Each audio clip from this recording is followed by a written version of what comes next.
Hola, bienvenidos. Soy Fernando Macías Manán y en este podcast comentaré los libros que están marcando tendencia en el mundo.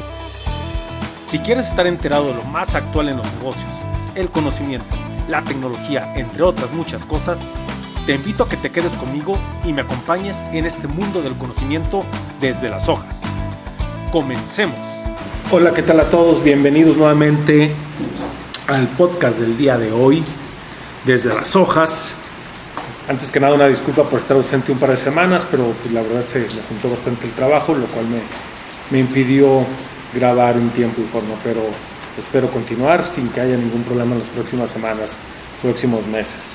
Agradezco de todos modos a todos aquellos que me han hecho comentarios y qué bueno que les está gustando. Espero les continúen gustando los comentarios que hago sobre los libros. Y comenzamos con esta continuación del libro Las superpotencias de la inteligencia artificial de Kai-Fu Lee.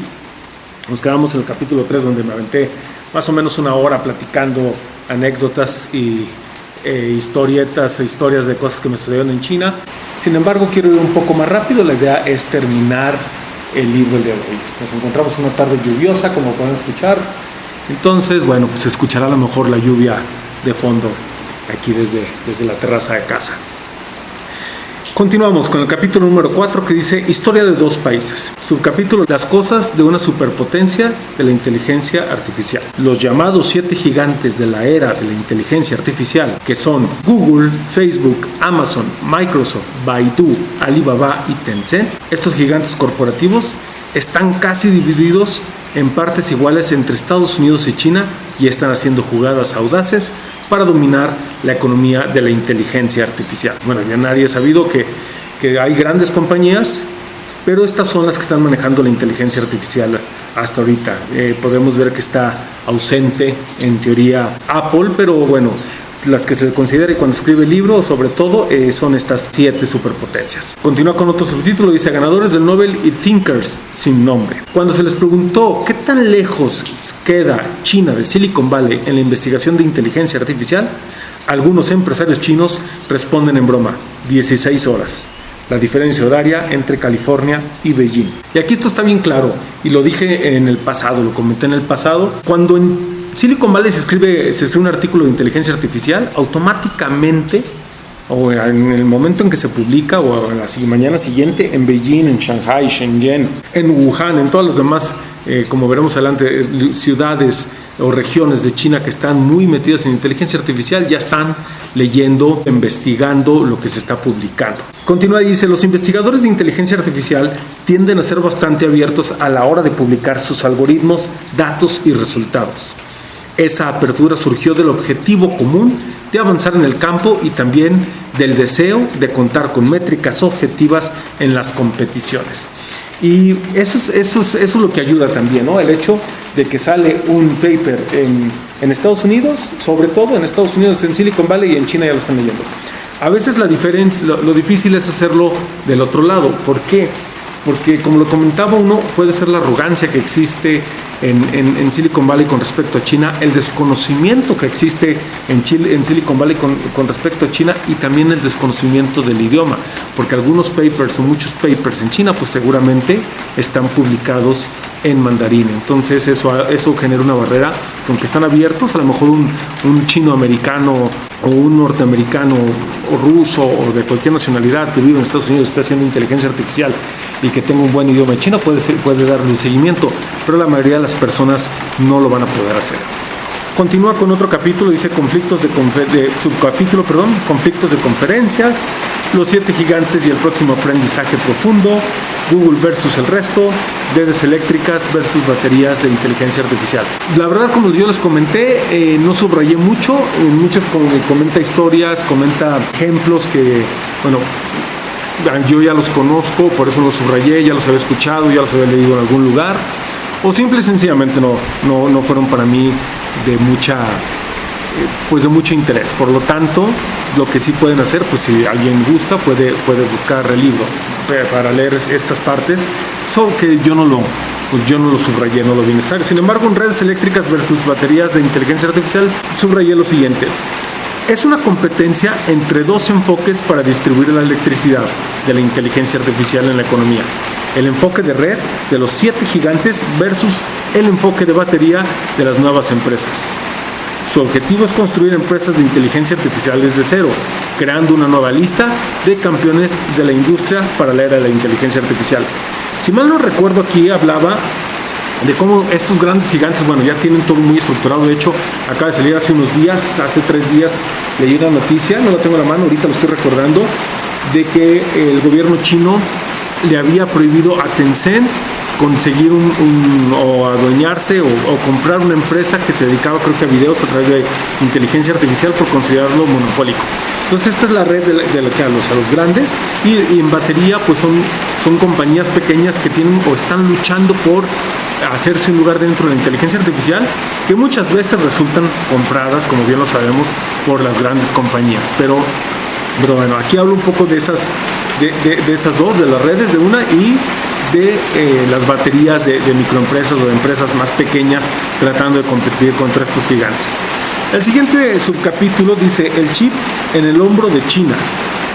Y dice, a fin de cuentas, Silicon Valley sigue siendo el líder indiscutible en el desarrollo de chips de inteligencia artificial, pero es una pista que el gobierno chino y la comunidad de capital de riesgo del país están haciendo todo lo posible por borrar. Esto se debe a que cuando se produce una distribución económica en la escala prometida por la inteligencia artificial, no se trata solo de una cuestión comercial, también es una cuestión política importante.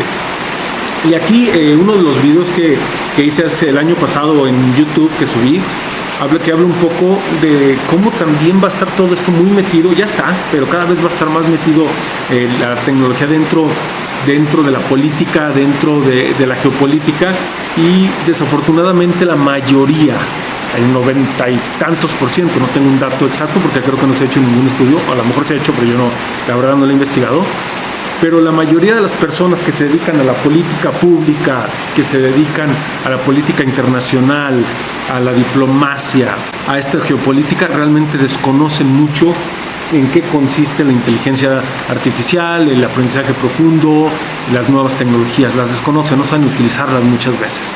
Entonces eso lo dejan a los de sistemas, ¿no? Entonces, quienes lo comprendan y quienes lo están utilizando, pues ya no nomás va a ser una cuestión comercial, también va a ser una cuestión política, de derecho, una cuestión en el sector de las finanzas, en el sector de la contabilidad, de muchas áreas. Todo esto va a estar haciendo. Y el problema que tiene, o la gran ventaja, como lo dice en el libro Kai-Fu Lee en el 2018, hay que ver cómo están ahorita, cuánto se ha cortado, es que Estados Unidos es la generación de chips, en el desarrollo de chips.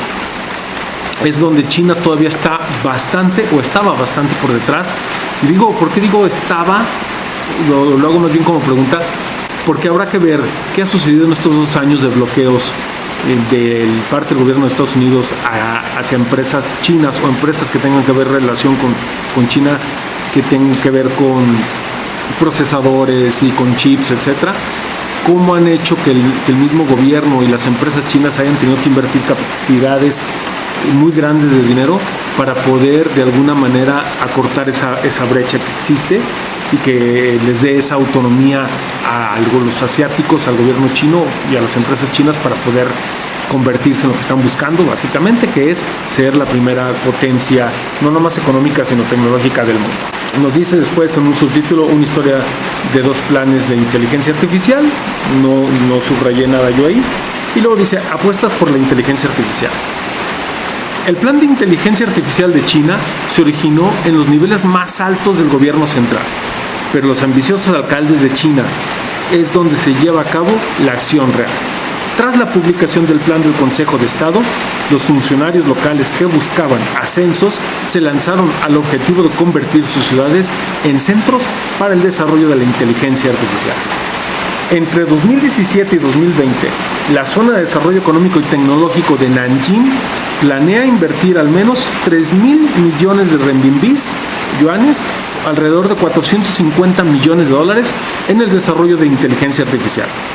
Ese dinero se destinará a una vertiginosa variedad de subsidios y ventajas de inteligencia artificial, incluidas inversiones de hasta 15 millones de yuanes en empresas locales, subvenciones de 1 millón de yuanes por empresa para atraer talento, reembolsos en gastos de inversión e investigación de hasta 5 millones de renminbis, creación de un instituto de capacitación en inteligencia artificial, contratos gubernamentales para reconocimiento facial y tecnología robótica autónoma, procedimientos simplificados para registrar una empresa, financiamiento inicial y espacio de oficina para veteranos militares, transporte gratuito de las empresas, lugares codiciados en escuelas locales para los hijos de ejecutivos de empresas y apartamentos especiales para empleados de startups de inteligencia artificial.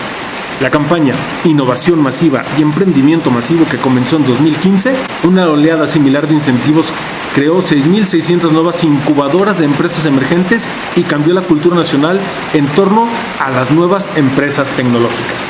Bueno, esto lo comentábamos en la primera parte de este libro, del podcast de este libro, de cómo cuando el gobierno metió toda la carne al asador, lo comprendieron tanto empresarios como estudiantes, como comerciantes, y lo vemos aquí también, lo comprenden los funcionarios locales y empiezan a invertir. ¿Por qué?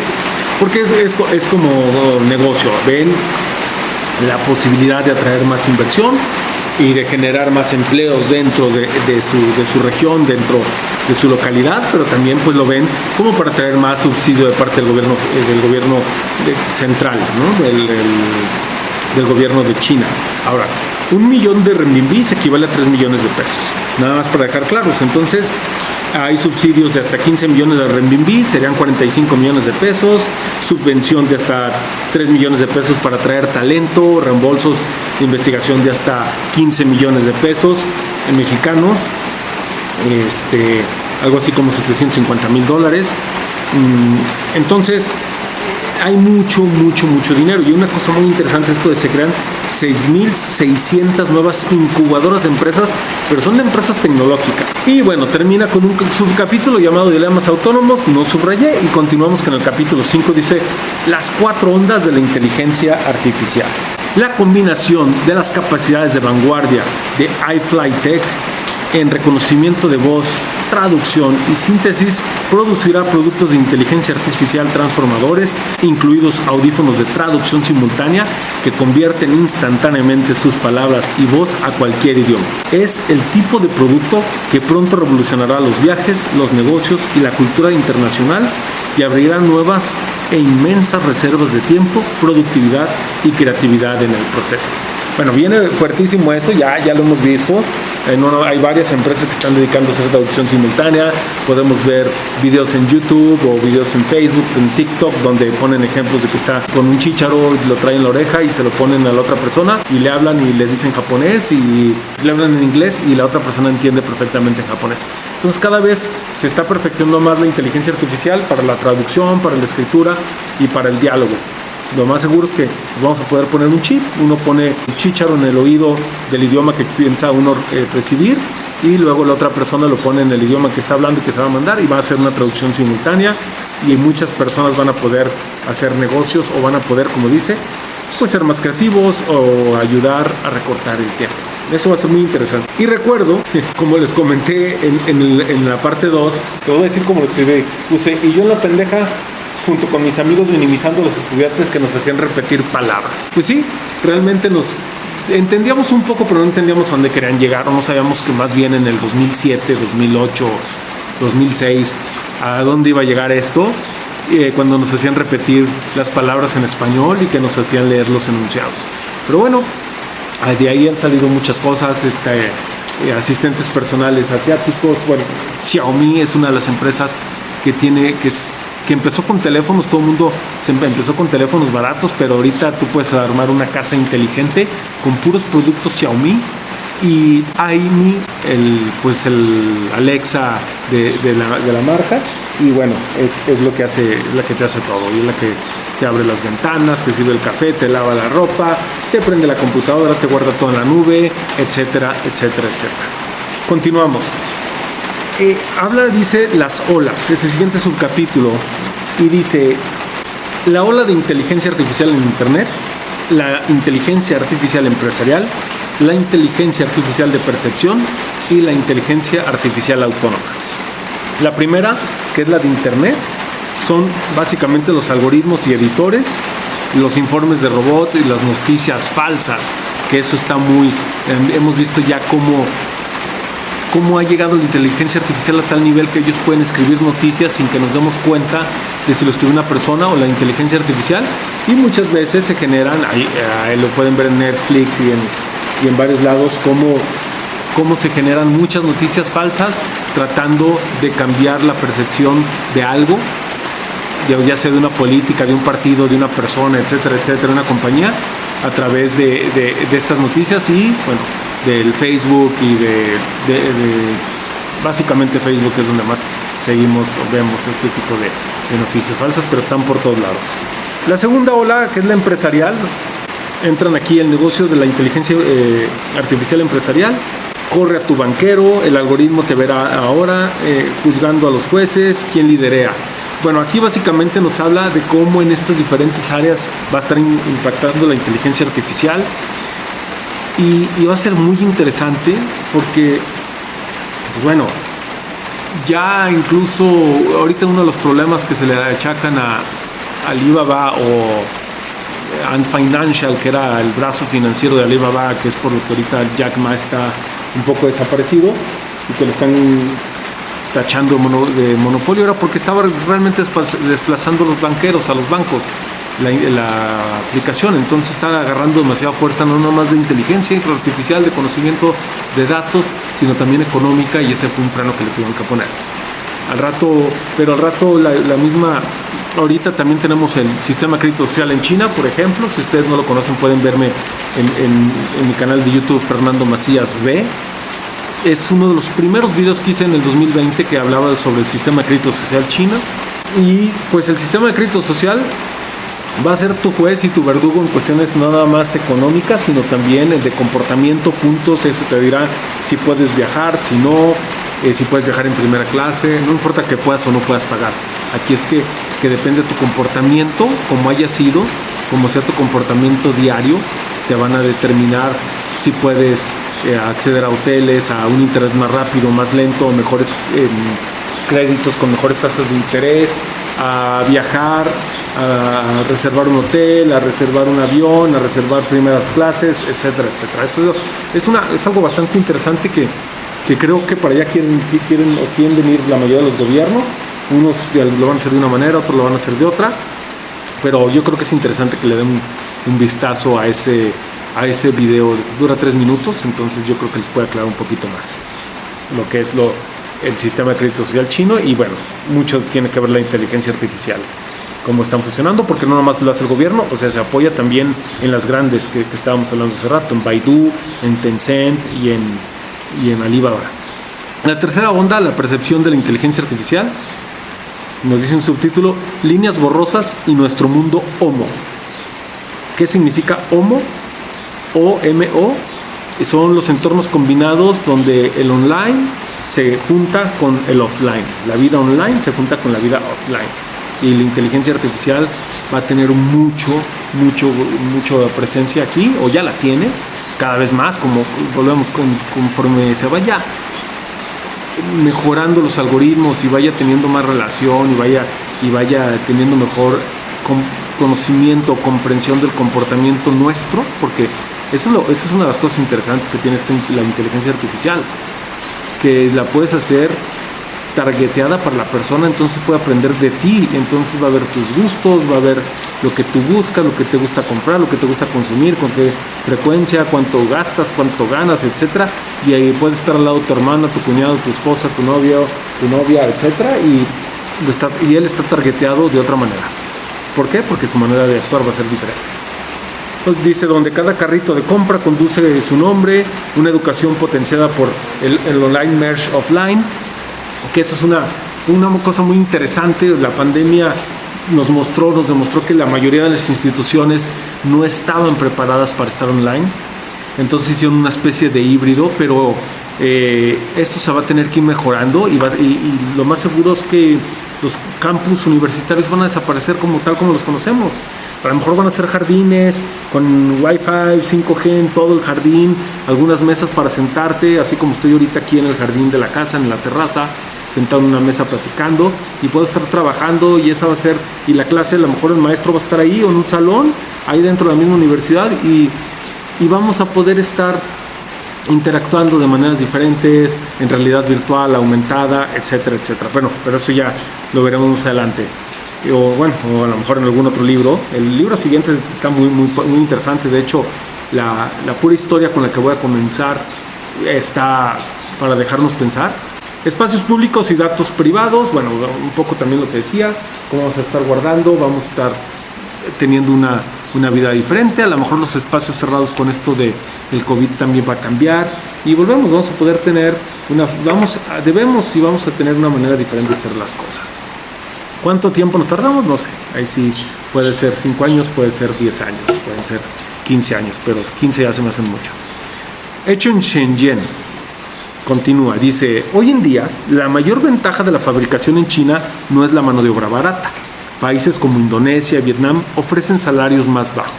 En cambio, es la flexibilidad incomparable de las cadenas de suministro y los ejércitos de ingenieros industriales capacitados que pueden hacer prototipos de nuevos dispositivos y construirlos a escala.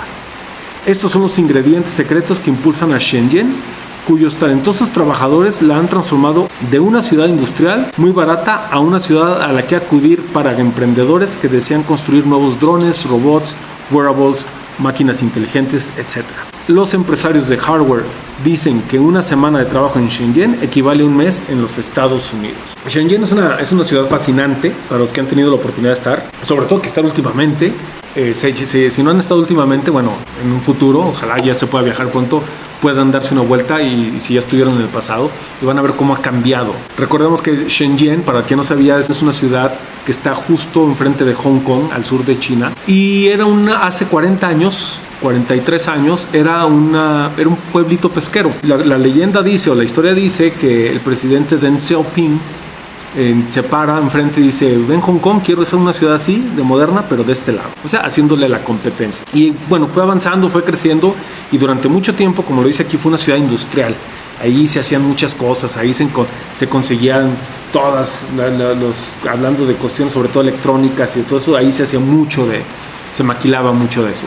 Sin embargo, en los últimos años, yo recuerdo, la primera vez que fui a Shenzhen fue en el 2008 aproximadamente, y pues era una ciudad media de China, normal, barata, bastante barata. Si mal no recuerdo, una noche en un hotel bueno estaba $60, una cosa así aproximadamente. En un hotel de cadena a lo mejor costaba $100, 120, pero la última vez que fui, pues el hotel costaba $400 la noche. Claro, estamos hablando de un hotel de mayor gama, pero los hoteles habían subido. Ya tenías el Four Seasons, ya tienes los Hyatt, tienes los hoteles ya muy caros que ya no son tan baratos. Y esto lo digo para cuando uno se queda con la idea de viajar a China, que es barato. Y otra cosa es que la ciudad tampoco ya es barata. Un departamento, la renta de un departamento costaba hace 5 años, costaba un buen departamento de unos 60, 70 metros cuadrados, con 2 recámaras, cocina, baño, etcétera. Pues costaba 3.500 yuanes, algo así como $500, $600, y ahorita ese mismo departamento está en $2.000. Entonces la ciudad ha dado un brinco altísimo de pasar de ser de las ciudades medias de China, ahorita es la tercera ciudad más cara de China, solamente por detrás de Beijing y de Shanghai. Y bueno, ya a lo mejor muy pegada con Guangzhou y con algunas otras, pero ya no es tan barata. Ahora, sigue siendo muy barata en mano de obra, pero tampoco no tan barata, que ese es el error que mucha gente sigue teniendo sobre China, que siguen creyendo que China es un país de mano de obra barata, y no. O sea, ya no es tan barata como era, ya es muy competitiva, más cara que México. No compite ya con Vietnam, que es su vecino al sur, con Laos, Vietnam, Camboya, esos países. Ahora, esos países tampoco compiten en infraestructura con China, pero bueno, en 10 años estarán bien. Yo creo que van a estar bastante, ya van a ser países con un nivel de vida mucho más alto del que tienen ahorita. Pero sigue siendo la mano de obra por lo menos más barata que Estados Unidos, y sobre todo que Silicon Valley, porque San Francisco es carísimo. Para los que han tenido la oportunidad saben lo que cuesta ahí, saben lo que cuesta un mes de renta, saben lo que cuesta un mes de trabajo de un buen ingeniero. Entonces en China puedes conseguir muy buenos ingenieros, muy buenos programadores en inteligencia artificial, en muchas cosas, sin tanto problema como lo harías en Estados Unidos o en otros países, sin ser tan caro. Y entonces eso te da esas ventajas, que a lo mejor imprimir un vaso, voy a poner un ejemplo, nada más, a lo mejor estoy muy errado, pero nomás tratando de dar el ejemplo, imprimir un vaso en 3D, hacer un prototipo de un vaso, en Estados Unidos me costará $100, pero en Shenzhen me va a costar $30. Entonces sigue siendo más barato. A lo mejor en México me costaría $20, pero bueno. Entonces eso es un poquito de lo que habla de esta parte, ¿no? De lo que está hecho en Shenzhen. Ahí también, por ahí, si buscan ustedes en YouTube, hay un video muy interesante. Ya también está un poco viejo, dice un poco viejo, tienen 2 años y medio, pero para la velocidad a la que se mueve ese país y que va evolucionando, después son obsoletos. O sea, en una cuestión de 3 años ya puede ser obsoleto. En 5 años ya es obsoleto, estoy seguro. Pero pueden ver por ahí, busquen Shenzhen y no me acuerdo de quién es, pero les van a aparecer varios videos interesantes en YouTube. Bueno, siguiente subcapítulo, Mi de Xiaomi, el pequeño arroz. Mi de arroz primero, así se llama. Y básicamente dice: la startup china de hardware Xiaomi da una idea de cómo podría verse una red densamente tejida de dispositivos de percepción de inteligencia artificial.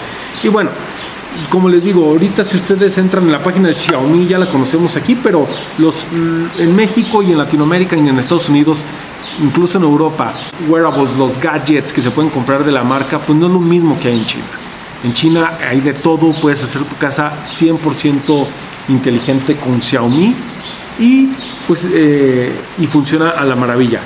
Tenemos que comprender que esta marca, cuando surge, que su fundador, no recuerdo el nombre ahorita, pero sí recuerdo esto: él imitaba mucho a Steve Jobs, se vestía como Steve Jobs, quería ser como Steve Jobs y todo el mundo se burlaba de él.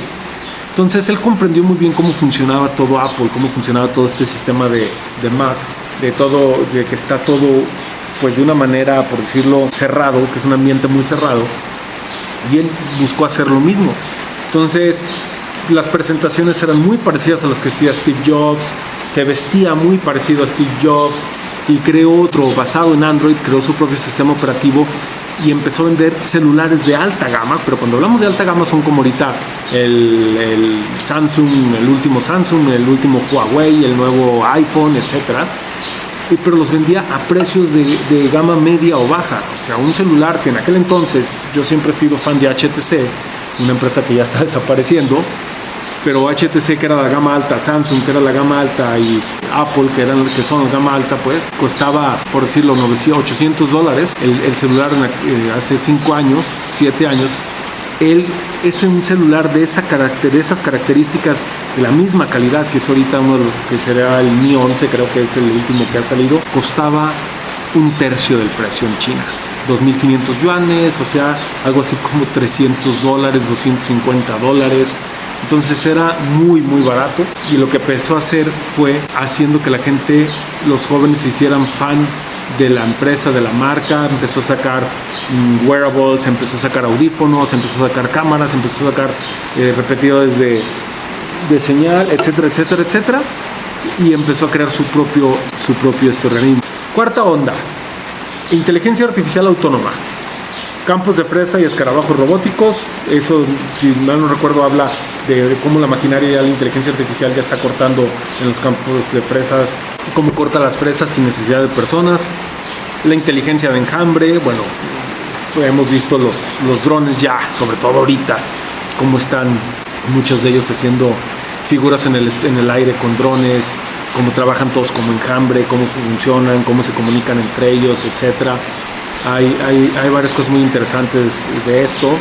El enfoque de Google versus el enfoque Tesla, y el enfoque Tesla en China.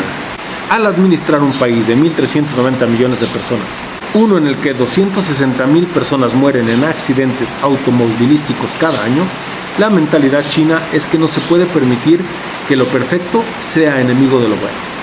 Los funcionarios locales ya están modificando las carreteras existentes, reorganizando los patrones de transporte de carga y construyendo ciudades que estarán hechas a medida para los automóviles sin conductor. Y bueno, debemos recordar lo que hizo Tesla. Tesla montó su fábrica y la acabó en cuestión de meses. Una fábrica que ya está produciendo Teslas en Shanghai y que está vendiendo gran cantidad, y ya le están saliendo bastantes competidores. Pero bueno, esa es otra historia. El equilibrio autónomo del poder continúa. La conquista de mercados y armas insurgentes. Dice, mirando hacia el futuro. Aquí dice, este tipo de competencia es importante, pero si profundizamos en los cambios venideros, descubriremos que hay preguntas mucho más importantes que acechan justo debajo de la superficie. Cuando se aplique el verdadero poder de la inteligencia artificial, la verdadera división no será entre países como Estados Unidos y China. En cambio, las fallas más peligrosas surgirán dentro de cada país y poseerán el poder de destrozarlas desde dentro. Este capítulo es interesante. Recuerdo muy poco. Bueno, yo creo que en este capítulo lo que nos falta decir es que ya el pleito no va a ser potencia mundial, potencia económica contra potencia económica, va a ser más bien hacia adentro cómo se está desarrollando la inteligencia artificial, y de ahí puede venir, o de ahí estará el peligro en cada uno de los países. Capítulo 6, utopía, distopía y la verdadera crisis de la inteligencia artificial. El primer subcapítulo, verificación de realidad. Beijing plegable, visiones de ciencia ficción y economía de la inteligencia artificial, la verdadera crisis de la inteligencia artificial, los tecno-optimistas y la falacia lúdica, el fin del optimismo ciego, inteligencia artificial del G en GPT, hardware mejor, más barato y más fuerte. Y aquí se subrayé. La transición a una economía impulsada por la inteligencia artificial será mucho más rápida que cualquiera de las transformaciones anteriores inducidas por GPT, lo que dejará a los trabajadores y las organizaciones en una loca lucha por adaptarse. ¿Qué significa GPT? GPT significa tecnología de propósito general. Son las tecnologías que realmente importan. Básicamente son aquellas que interrumpen o aceleran la marcha normal de la economía en progreso. Continuamos. El segundo catalizador, esto se debe a que la adopción de la inteligencia artificial se verá acelerada por tres catalizadores que no existían durante la introducción de la energía de vapor y la electricidad. Primero, muchos productos de la inteligencia artificial que aumentan la productividad son solo algoritmos digitales, infinitamente replicables y distribuibles instantáneamente en todo el mundo. La exponencialidad que tienen muchas cosas, ¿no? Entonces ya no necesitas producirlo, simple y sencillamente lo tienes ahorita, lo mandas por mensaje o lo subes a una plataforma, etcétera, etcétera, y cualquier persona en el mundo lo puede usar, y no nomás una, lo pueden usar miles o millones de personas al mismo tiempo. El segundo catalizador es uno de los muchos en el mundo tecnológico que hoy da por sentado: la creación de la industria del capital de riesgo. Y finalmente, el tercer catalizador es uno que es igualmente obvio y sin embargo a menudo se pasa por alto. China. La inteligencia artificial será la primera GPT de la era moderna en la que China está hombro con Occidente, tanto en el avance como en la aplicación de la tecnología. Es interesante cómo se está dando esto, y bueno, pues vamos a ver los desarrollos que se van a dar, y eso es lo que nos hace, y lo he comentado muchas veces. Desafortunadamente yo creo que en Latinoamérica no hemos entendido, ni los jóvenes muchos jóvenes deberían estar, sobre todo los que están empezando a estudiar sus carreras, deberían estar enfocándose, no nomás tan jóvenes, en aprender algo de esto, en tecnología, porque las grandes empresas y las nuevas empresas van a venir de ahí. Y tú puedes pensar global estando local, es decir, yo me encuentro en Aguascalientes ahorita y puedo tener, a precios de Aguascalientes puedo competir con lo que estamos diciendo ahorita. Entonces, si yo tengo un buen grupo de programadores aquí, puedo, por sueldos mucho más bajos que los de Silicon Valley o Londres o Hong Kong o Singapur, puedo estar compitiendo contra ellos sin ningún problema, porque lo que va a importar es el nivel de competencia en los algoritmos, en lo que yo esté creando, y puedo estar teniendo ser más competitivo por tener esa ventaja competitiva. Sin embargo, todavía no hemos aprendido a aprovechar eso, que en nuestros países, en Latinoamérica, en este caso México, somos países que tenemos costos de operación mucho más bajos que otros, y pues lo único que necesitamos es acceso a internet, computadora y gente que sepa programar buenas ideas y empezar a ejecutar. Bueno, continuamos. Lo que la inteligencia artificial puede y no puede hacer. Los gráficos de riesgo reemplazo, lo que dicen los estudios, y dice, un par de investigadores de la Universidad de Oxford comenzaron en 2013 con un artículo que hacía una predicción nefasta. El 47% de los trabajos de Estados Unidos podrían automatizarse en las próximas 2 décadas. Otros economistas contraatacaron. En 2016, un trío de investigadores de la Organización para la Cooperación y el Desarrollo Económico OCDE utilizó un modelo alternativo para producir una estimación que parecía contradecir directamente el estudio de Oxford. Solo un 9% de los trabajos en los Estados Unidos tenían un autorriesgo de automatización. Pero aquí yo me pregunto, eso era antes de la crisis. La verdad es que con la crisis del COVID, no sé en Estados Unidos, habrá que ver, tampoco digo yo por lo que sigo en las noticias en China, en Estados Unidos no lo he visto mucho, pero se han automatizado muchos trabajos en China, porque se han creado una gran cantidad de robots que te sirven el café, que te despachan, que te sirven, que en tu hotel te llevan la comida. De lo que decían cuando estaba el COVID hace un año, que estaba muy fuerte en Europa, decían, oye, pues nos están enseñando los chinos cómo combatirlo, pero ellos tienen robots donde el médico no tiene que acercarse al enfermo y nosotros no tenemos ni de locos esos robots y tampoco existían en Estados Unidos. Entonces, muchos trabajos van a perder, o sea, se van a automatizar. Ya hay varios libros que hablan sobre eso, pero no se necesita una varita mágica para comprenderlo mientras se empieza a comprender en qué consiste todo esto de la inteligencia artificial. Además, yo lo veo así de sencillo. Google, Microsoft Teams, etcétera. Ahorita con las clases a los maestros les están dando todo el acceso y sube aquí y escribe aquí y ponme eso, lo único que están haciendo es todos estos estudios gratis, lo están aprendiendo, los maestros están trabajándole a las empresas que les van a quitar en el futuro su trabajo, desafortunadamente. Continuamos. Lo que faltaron los estudios. Otro subtítulo. 2 tipos de pérdida de empleo. Reemplazos individuales e interrupciones iniciales. Los algoritmos no están desplazando a los trabajadores humanos en estas empresas, simplemente porque los humanos nunca estuvieron ahí para empezar. Pues es sencillo, ¿no? Hay cierto tipo de trabajos que desde un principio lo hicieron las máquinas y ya el humano nunca los hizo, entonces ahí no hay un reemplazo. Es a lo que se refiere. La línea de fondo. Esto, y no puedo enfatizar esto lo suficiente, no significa que el país se enfrentará a una tasa de desempleo del 40 al 50%. Dice Caifuli, las fricciones sociales, las restricciones regulatorias y la pura y simple inercia ralentizará enormemente la tasa real de pérdida de puestos de trabajo. Además, también se crearán nuevos puestos de trabajo a lo largo del camino, puestos que pueden compensar una parte de esas pérdidas inducidas por la inteligencia artificial, algo que exploraré en los próximos capítulos. Estos podrían reducir el desempleo neto real inducido por la inteligencia artificial a la mitad, entre un 20 y un 25%, o reducirlo más, solo un 10 o un 20%. Bueno, aquí básicamente lo que nos dice es que no va a ser tanto la tecnología la que no funcione, sino las regulaciones lo que va a frenar este desempleo masivo que se vaya a dar por la inteligencia artificial.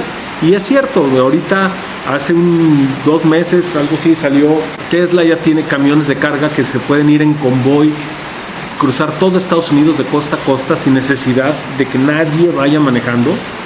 Y eso quitaría, pues es una empresa de miles de millones de dólares de transportistas de Estados Unidos. Imagínense a todas las personas que dejarían en Estados Unidos sin transportes, y Uber, así le pegó a los taxistas, ahora imagínense acá, sin riesgo, en mejores tiempos, porque no tiene que descansar el camión más que cargar energía, y eso dependiendo de qué tan autónomas sean las baterías por el tamaño de los camiones, etcétera, etcétera.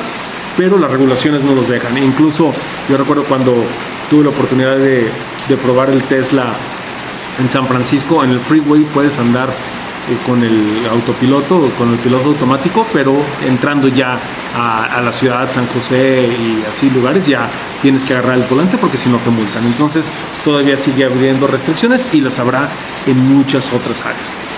Comparación de Estados Unidos y China, la venganza de Moravec. El trabajo en inteligencia artificial y robóticas lo llevó a una verdad fundamental sobre la combinación de los dos. Contrariamente a las suposiciones y suposiciones populares, es relativamente fácil para la inteligencia artificial imitar las habilidades intelectuales o computacionales de alto nivel de un adulto, pero es mucho más difícil de dar un robot la percepción y las habilidades sensoriomotoras de un niño pequeño. Los algoritmos pueden sacar a los humanos del agua cuando se trata de hacer predicciones basadas en datos, pero los robots aún no pueden realizar las tareas de limpieza de una empleada de hotel. En esencia, la inteligencia artificial es excelente para pensar, pero los robots son malos para mover los dedos. Bueno, aquí hay una desconexión todavía por decirlo, en la mente y el cuerpo, en este caso en la inteligencia artificial, que puede hacer las cosas, pero el robot también todavía no existe esa finura de destreza todavía en los robots. Incluso de los que yo les comentaba hace ratito de los hoteles, pues son robots que van impulsados por ruedas, ¿no? Que no pueden subir y bajar escalones todavía. Sin embargo, hay una empresa que se llama Boston Dynamics, que tiene robots muy interesantes, perros, imitaciones de perros, robots que les patean con humanoides que les pegan, bueno, como tipo humano, que les pegan y se levantan y no pierden el equilibrio y pueden brincar y pueden saltar y pueden cargar, etcétera, etcétera. Sin embargo, bueno, eso de llevarlo ahí a la finura, al detalle, de poder limpiar, de poder acomodar, de poder hacer como lo hacemos los humanos, yo creo que todavía le falta. Y no es tanto, volvemos, el pensamiento, es más bien la ejecución. El ascenso de los algoritmos y la subida de los robots. La automatización física del siglo pasado afectó en gran medida a los trabajadores manuales, pero las próximas décadas de automatización inteligente afectarán primero a los trabajadores administrativos. La verdad es que estos trabajadores tienen mucho más que temer de los algoritmos que existen hoy en día que de los robots que aún deben inventarse. Es un poquito lo que hablábamos. Por ejemplo, con la llegada de la revolución industrial, pues sí, hay ciertas cosas que se automatizaron, con los robots en los autos se automatizan, pero son cosas más rudas, más grotescas o menos, con menos finura, por decirlo así. A lo mejor mover una lámina de un lado a otro y que para que la corte un robot es sencillo, porque la tienes que llevar de un punto A a un punto B. A lo mejor es abrir o cerrar una puerta, lo puede hacer sencillo, pero ya el hecho de acomodar una uña, de pegar un perno dentro de un reloj, esa finura, esa destreza, pues no. Eso es lo difícil, volvemos, no es que la inteligencia artificial no lo pueda hacer, sino que más bien el robot no lo puede lograr llevar a cabo. Sin embargo, y esto es muy interesante, también tengo un video sobre eso en YouTube, el cambio de percepción de muchas personas, sobre todo en marketing digital, que en mayo del año pasado todavía menos del 30% pensaba que con la automatización podían perder su trabajo, y a partir de la pandemia se dieron cuenta que muchos robots, o sea, había mucha automatización en cuanto a la tecnología de computación, de computadoras, y ya se automatizaron muchas cosas, y muchas personas en marketing digital, ya más del 80% ya tenía miedo que podía perder, o sea, ya estaba consciente que podía perder su trabajo, y creo que más del 60% decían que ya tenían miedo de perder el trabajo contra una computadora. Y también lo va a hacer en sistemas legales. ¿Por qué? Porque hay cosas que son automáticas. Un texto sí lo puede hacer la inteligencia artificial, sí puede predecir, sí puede ver varias cosas, entonces sí te puede dar cierto. Por ejemplo, si yo soy capaz, supongamos que soy abogado, soy capaz de generar un algoritmo que, utilizando todos y cargarle millones de archivos o miles de archivos de información, que pueda tomar decisiones o que me pueda hacer los contratos usando las mejores técnicas, la inteligencia artificial lo va a poder hacer. Entonces ahí pues muchas pasantes o mucha gente que está estudiando derecho pues va a sufrir problemas. Lo mismo con los contadores, o sea, realmente el contador en un momento pues va a ser obsoleto por el hecho de que la inteligencia artificial va a hacerlo sin problemas. Ya la cuenta bancaria va a decir cuánto debes, cuánto gastaste, qué puedes o qué no puedes deducir, pagar Hacienda automáticamente, etcétera, etcétera. Hay muchas maneras en que la gente de escritorio pues, son los que ahora van a sufrir por estos algoritmos. Los superpoderes de la inteligencia artificial contra todo el resto. Entonces dice, los superpoderes, volvamos a China y Silicon Valley. Dice, Canadá, el Reino Unido, Francia y algunos otros países albergan laboratorios de investigación y talentos de primer nivel, pero a menudo carecen de los cortos ingredientes necesarios para convertirse en verdadera superpotencia de inteligencia artificial. Una gran base de datos de usuarios y un espíritu emprendedor y aventurero vibrante. Ecosistema de capital. PwC estima que en Estados Unidos y China están listos para capturar un 70% de los 15.7 billones o 15.700 millones que la inteligencia artificial agregará a la economía global para el 2030 y China solo se llevará a casa 7,000 millones o 7 billones. Se dejará que otros países recojan las obras, mientras que estas superpotencias de inteligencia artificial impulsarán la productividad en casa y obtendrán ganancias de los mercados de todo el mundo. Fíjense, volvemos. 15.7 y nada más China se va a llevar casi la mitad, más lo que se lleva Silicon Valley, que yo calculo que será un 30% más. Entonces le están dejando al resto del mundo el 20%. Y lo que está diciendo, y es muy claro, o sea, la inteligencia artificial impulsará la productividad en casa y obtendrá ganancias de los mercados de todo el mundo. Yo lo que les decía de Aguascalientes, en este caso, ¿qué pasa si yo tengo la capacidad o un grupo aquí tiene la capacidad de formar ciertos criterios de inteligencia artificial, ciertos productos, ciertos servicios, aplicaciones, lo que quieran, algoritmos, y desde Aguascalientes, al costo de Aguascalientes compites contra un costo en Hong Kong, o contra un costo en Singapur, o en Tokio, o en Seúl, o en Nueva York, o en Silicon Valley, o en Londres, que nada más la pura renta de un departamento sencillo te cuesta $2,500, $3,000, y tú por $3,000 en Aguascalientes te rentas una super casa y te sobra todavía para vivir, sin ser ostentoso. Estamos hablando de cosas normales.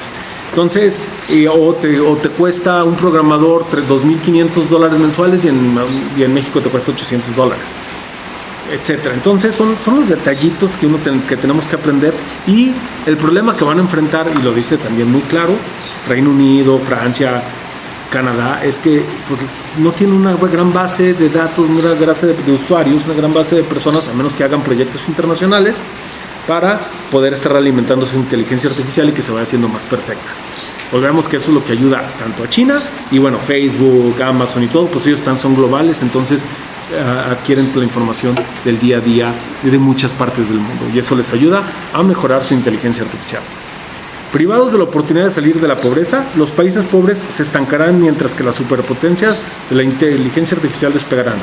Me temo que esta brecha económica cada vez mayor obligará a los países pobres a un estado de dependencia y servidumbre casi total. Y esto está feo y esto está gacho, y nos tenemos que poner las pilas, sobre todo en México, en Latinoamérica, si no queremos ser maquiladores, y no nada más maquiladores, sino ser como ciudadanos ahora sí de segunda, después de que estos países puedan brincar a otro nivel de vida, a otro tipo de vida, y nosotros ver cómo ellos viven o tienen un estilo de vida muy diferente. Y lo vemos sencillo aquí en los pagos de bancarios. Allá volvemos, utilizas los códigos QR para pagar, pagas en todos lados. Aquí el CODI, la mayoría de la gente ni sabe que existe, y cuando es algo gratuito, que te haría muy sencillo las cosas, que te ahorraría gastos, etcétera. Ya hablé un poco del CODI en los capítulos pasados. Entonces, nos tendremos que poner las pilas, porque México tiene que aprovechar todos esos jóvenes que estaban estudiando computación y que están estudiando tecnologías de la información, y etcétera, que son muchos y que realmente son muy buenos. La mayoría de ellos, hay muchos muy buenos que han ganado concursos de robótica y de todo eso internacionales a las mejores universidades del mundo, de universidades tecnológicas de aquí de México, de universidades privadas también. Entonces, nada más hay que buscar impulsar un poquito más eso.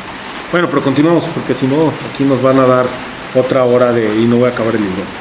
En las máquinas de la desigualdad de la inteligencia artificial, es otro de los capítulos, una imagen sencilla. Dice, cuando examinamos el horizonte económico, vemos que la inteligencia artificial promete producir riqueza a una escala nunca antes vista en la historia de la humanidad. Algo que debería ser motivo de celebración. Pero si se deja a sus propios dispositivos, la inteligencia artificial también producirá una distribución global de la riqueza que no solo es más desigual, sino irremediablemente. No se equivoquen, esto no es solo la rotación normal de la destrucción creativa del capitalismo, un proceso que previamente ha ayudado a conducir a un nuevo equilibrio de más empleos, salarios más altos y una mejor calidad de vida para todos. Se supone que el libre mercado se autocorrige, pero estos mecanismos de autocorrección se rompen en una economía impulsada por la inteligencia artificial. Tomarlo personalmente, la próxima crisis del significado. Observar cómo los algoritmos y los robots lo superan fácilmente en tareas y habilidades que dominan durante toda su vida, lleva a una aplastante sensación de inutilidad, una sensación de haberse vuelto obsoleto en la propia piel. Y así termina este sexto capítulo, con algo bastante interesante, ¿no? De cómo nos sentimos o cómo nos vamos a ver desplazados y sentir inutilizados muchas personas, sobre todo aquellos que no tienen que no tienen una educación o que no tienen habilidades. Vamos, a lo mejor un plomero, a lo mejor gente que está en la obra, a lo mejor un relojero, ellos no se van a ver tan amenazados porque ellos tienen que hacer cosas que los robots no pueden hacer tan fácilmente, pero un taxista, un chofer de camión, un chofer de tren, de autobús, un contador, alguien así, ellos sí se van a ver desplazados. Esa parte es la que hay que revisar qué es lo que quieres hacer y pues ellos se van a sentir, si no se están superando constantemente, se van a sentir más. El séptimo capítulo habla sobre la sabiduría del cáncer. Ahí básicamente menciona que él enfermó de cáncer, que es una persona muy sana y nos cuenta parte de su historia de vida. Entonces ahí no subrayé nada, la verdad. Y con esto llegamos al octavo capítulo, que es un plan para la convivencia humana con la inteligencia artificial. Subcapítulo: simbiosis de mercado, tareas de optimización y toque humano. Muchos de los trabajos creados por el libre mercado surgirán de una simbiosis natural entre humanos y máquinas. Mientras que la inteligencia artificial se encarga de las tareas rutinarias de optimización, los seres humanos aportarán un toque personal, creativo y compasivo. Básicamente lo que estamos diciendo. O sea, llegará un momento donde la inteligencia artificial no podrá llegar a copiar o hacer o a trabajarlo, y ahí es donde cada quien o cada humano, la persona, le dará su toque creativo y lo llevará a una parte. Ahora, no a todo el mundo le va a gustar que las máquinas nos atiendan, ¿no? Nos da aquí un ejemplo de una simbiosis. Entonces tenemos un cuadrante donde en el eje de las X, en la parte izquierda, dice basado en optimización, que está basado en la creatividad o estrategia, y del otro lado, del lado derecho, dice coexistencia humano de la inteligencia artificial. Y en la parte derecha es la coexistencia humana-inteligencia artificial en el mercado laboral. En el eje de las Y, en la parte de esta arriba o en la parte superior dice social y en la parte inferior dice asocial. Entonces, a partir de ahí, en esos diferentes 4 cuadrantes, va a ver cómo se va a ver la relación entre la inteligencia artificial y el humano. Y nos da un ejemplo bastante largo, pero pues básicamente dice lo siguiente, dice: tengo pocas dudas de que los algoritmos de inteligencia artificial eventualmente superarán con creces a los médicos humanos en su capacidad para diagnosticar enfermedades y recomendar tratamientos. Las instituciones heredadas, escuelas de medicina, asociaciones profesionales y hospitales pueden ralentizar la adopción de estas herramientas de diagnóstico utilizándolas solo en campos limitados o estrictamente como herramientas de referencia. Pero en unas pocas décadas estoy seguro de que las ganancias de precisión y eficiencia serán tan grandes que los diagnósticos impulsados por la inteligencia artificial serán a cargo eventualmente. Y es que aquí va a ser muy sencillo, o sea, la inteligencia artificial, sucede con Watson, tú puedes decir tengo estos síntomas y automáticamente va a poder revisar en cuestiones de segundos decenas de miles o millones de diagnósticos parecidos y va a poder determinar lo que tienes, a lo mejor hasta incluso pinchándote el dedo y viendo tu sangre, etcétera, hacer una serie de cosas que un humano, por más que quiera, no puede. ¿Sí? El doctor, por muy bueno que sea, por mucho que haya estudiado, tendrá varios puntos de referencia, alguna experiencia, pero no podrá hacerlo. Entonces, pues eso sería algo que, como dice, lo retrasarán las instituciones en su aplicación, pero que ya es un hecho de que se está haciendo y se puede hacer. Continúa diciendo, una respuesta a esto sería deshacerse de los médicos por completo, reemplazándolos con máquinas que toman en cuenta los síntomas y escupen un diagnóstico. Pero los pacientes no quieren ser tratados por una máquina, una caja negra del conocimiento médico que ofrece un pronunciamiento frío. Tiene linfoma en 4ª etapa y una probabilidad del 70% de morir en 5 años. En cambio, los pacientes desearían, y creo que el mercado crearía, un enfoque más humanista de la medicina. En cambio, los médicos tradicionales podrían evolucionar hacia una nueva profesión, una a la que llamaré un cuidador compasivo.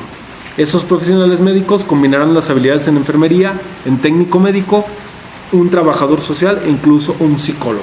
Que efectivamente, o sea, vas a poder hacer, pero no a todo el mundo le gusta. Quieren sentir al médico, a alguien de confianza, verle la cara amiga. Entonces no es de que me voy a sentar en la computadora y aunque me lo haga poniendo mi huella digital o leyéndome el escáner y me diga, ¿tienes esto? Pues mucha gente va a preferir siempre el toque humano. Entonces también eso va a frenar muchas cosas, pero vas a tener que evolucionar a poder, pues el médico tendrá a lo mejor que evolucionar a poder hacer ciertas cosas. Ya no va a ser el que haga el diagnóstico, a lo mejor el diagnóstico ya se lo da a la computadora y él va a decir, bueno, mira, hazle así, trata esto, yo te recomiendo lo siguiente, pero ya no va a ser el que haga el diagnóstico.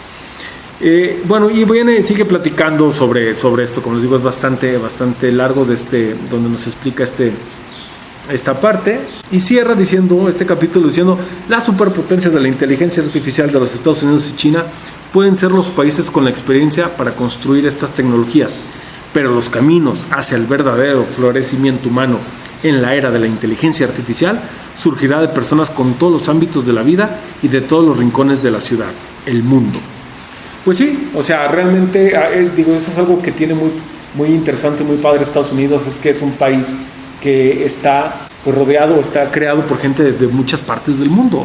Entonces eso te da también el comprender las diferentes formas culturales de hacer las cosas, y se tendrá que adaptar la inteligencia artificial al lugar donde esté, porque no va a ser lo mismo, incluso en la manera de decir las palabras, comunicarse con los latinos, que con los africanos, que con los europeos, que con los asiáticos, que con los norteamericanos. Entonces, esto va a ser un conjunto de cosas que va a ir surgiendo. A lo mejor quienes logran, por la capacidad que tienen, la inversión, los años que tienen trabajando, todo lo que están haciendo, las investigaciones que están realizando, quienes comandan y quienes manejan todo, van a ser estas dos superpotencias, pero realmente el conocimiento va a surgir del mundo. Y el último capítulo dice: nuestra historia global de la inteligencia artificial. Cierra diciendo, y con esto acabo este capítulo del día de hoy, el libro, diciendo lo siguiente: no somos espectadores pasivos en la historia de la inteligencia artificial, somos sus autores. Eso significa que los valores que sustentan nuestras visiones de un futuro de inteligencia artificial bien podrían convertirse en profecías autocumplidas. Si nos decimos a nosotros mismos que el valor de los seres humanos radica únicamente en su contribución económica, actuaremos en consecuencia. Las máquinas desplazarán a los humanos en el lugar de trabajo, y podemos terminar en un mundo retorcido como el que Hao Jinfang imaginó en Folding Beijing, una sociedad basada en castas que divide y separa a las llamadas personas útiles de las masas inútiles. Y con esto cerramos este libro. Espero les haya gustado. Les pido una disculpa por haberme tardado tanto en hablarlo, en comentarlo, como en subirlo.